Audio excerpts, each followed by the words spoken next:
안녕하세요. 꿈프로TV 진행자 교사 백유정, 교사 김경희입니다. 지난 시간에 이어 강동선 소장님과 함께 강화에 관해 이야기 나누고자 합니다. 반갑습니다, 소장님. 네, 반갑습니다.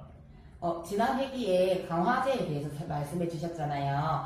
그렇다면 아이가 좋아하는 음식이나 활동 이외에도 아이에게 강화가 될 수 있는 것들이 있을까요?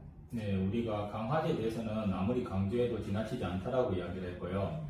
아이한테 동기를 부여할 수 있는 모든 것은 다 강화제가 된다고 생각을 하고 있습니다. 그러니까 먹는 거나 이제 이런 활동적인 거 말고도 네. 심지어 이제 우리 많은 관심을 받기 위해서 그렇게 강화제가 되기도 하고요. 또 어떤 아이들 같은 경우는 어떤 감각적인 유형적인 걸 좋아하는 경우도 있거든요. 우리가 이해는 못하겠지만 어느 몰랑이를 가지고 계속 거기에서 몰랑이 줄 테니까 유형 강아지이긴 네. 한데 또 다른 면에서는 감각 강아지라고도 이렇게 이야기도 해요.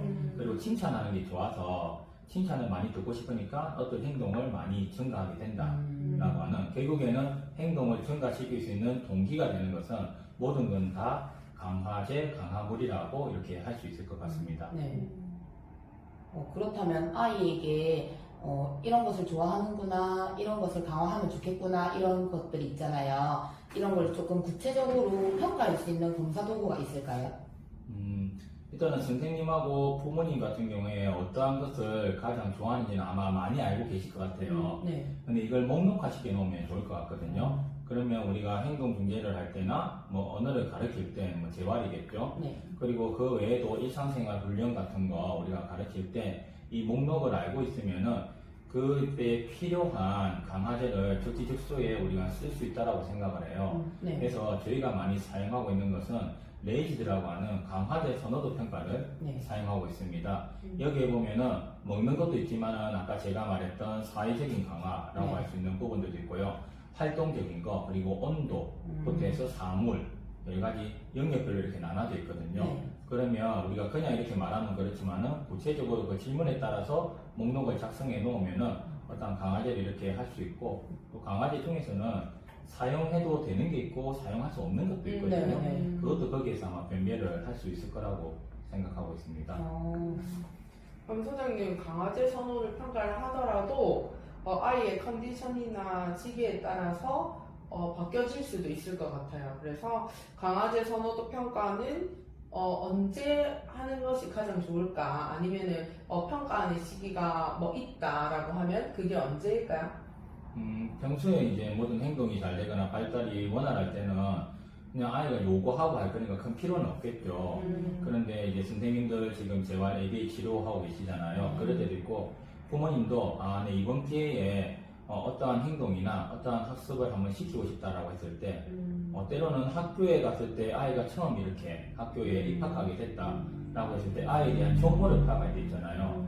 그럴 때 우선시 되는 게, 저는 다른 수준도 있지만은 강화제 선호도 평가를 해야 된다고 생각을 해요.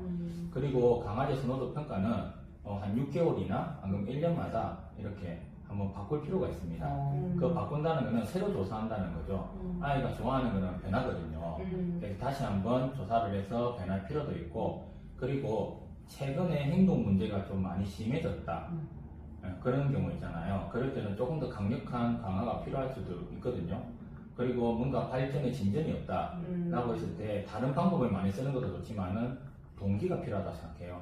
그럴 때는 강화제를 한번 다시 재평가를 해보고, 혹시나 레지드 가지고 이렇게 간접평가로 다 되지 않는다고 하면은 부모님이나 선생님들이 아는 정보에 한계가 있을 수 있잖아요. 그럴 때는 직접평가라는 또 부분이 있습니다. 여러 강화제를 직접 아이한테 노출시켜가지고 그 시간이나 선호도를 조사하는 방법이 있거든요. 이렇게 다양하게 활용해가지고 강화제를 좀 이렇게 찾아 놓으면은 좋을 것 같다고 생각이 들어요. 네, 오늘은 이렇게 강화에 대해서 조금 더 자세히 알아보았습니다. 답변해주신 강동선 소장님께 감사하는 말 전합니다. 감사합니다. 유튜브를 시청하고 계신 분들 중에서 오늘 강의에 대해 궁금한 점이 있으시면 댓글 남겨주세요. 저희가 또 댓글을 확인하고 나서 영상을 또 업로드할 예정입니다. 그럼 다음 시간에 또 뵙겠습니다. 감사합니다.